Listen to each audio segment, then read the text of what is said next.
নমস্কার বন্ধুরা, আজকে জানুয়ারি 10 তারিখ আর এখন বিকেল টাইম। তো আমি পাস্তা বানাচ্ছি, মা খেতে চেয়েছে, আমারও খেতে ইচ্ছে করছিল, তাই এখন পাস্তার জন্য জল বসিয়ে দিলাম, একটু গরম জল। আর এই গরম জলে দিয়ে দেবো একটু লবণ আর একটু সাদা তেল, তাহলে পাস্তাটা ভালোভাবে সিদ্ধও হবে আর আটকে যাবে না। তারপর এখানে আমি নিয়েছি 250 পাস্তা, পাস্তাটা দিয়ে দিচ্ছি। দুজন খাবো, আমার মেয়ে আর আমি, তাই বেশি দিচ্ছি না, অল্পই দিচ্ছি। পাস্তা খেতে কার কার ভালো লাগে একটু জানিও। এইদিকে আমার পাস্তা সিদ্ধ বসিয়ে দিলাম, পাস্তাটা ভালোভাবে সিদ্ধ হয়ে নিক। কন্টিনিউ ভিডিওটা একটু দেখতে থাকো, আর কেমন লাগে একটু জানিও সবাই। তারপর আমি পাস্তাতে কিছু সবজি দিব। বাচ্চাদের সবজি খাওয়ানো খুব মুশকিল, খেতে চায় না, কিন্তু পাস্তা বা ফাস্টফুড জাতীয় জিনিসগুলোর সঙ্গে সবজিটা ভালোভাবে খেয়ে নেয়, তাই আমি চেষ্টা করি সব রকমের সবজি দেওয়ার। আজকে যদিও ক্যাপসিকাম মটরশুঁটি ছিল না, এই সময় তো ক্যাপসিকাম মটরশুঁটি খুব সব রকম সবজিগুলো না খুব ভালো পাওয়া যায়, তাই আমি দিয়ে দিচ্ছি এদিকে পেঁয়াজ, লঙ্কা, গাজর, টমেটো, আলু। ক্যাপসিকাম মটরশুঁটিটা ছিল না, তাই স্কিপ করে গেলাম। কন্টিনিউ দেখো, আর কে কে পাস্তা খেতে ভালোবাসে একটু কমেন্ট করে জানিও।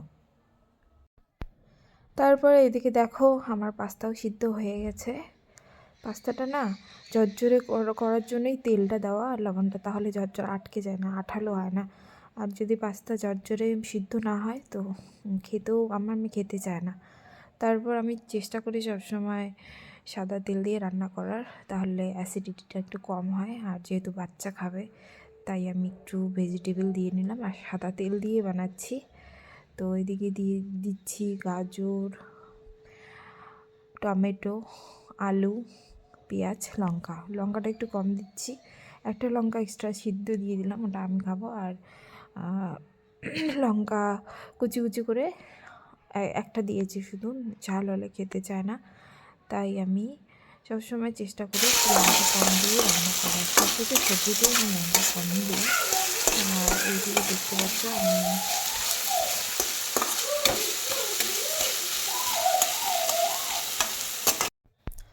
তারপর পাস্তার মধ্যে আমি দিয়ে দিচ্ছি ম্যাগির মশলা। পাস্তার মশলা আমি কিনি না, ম্যাগির যে মশলাগুলো আমি ইউজই করি না, ম্যাগিতে আমি মশলা দিই না বললে চলে, তাই আমি সেই মশলাগুলো রেখে দিই আর মশলাগুলো পাস্তাতেই রান্না করি।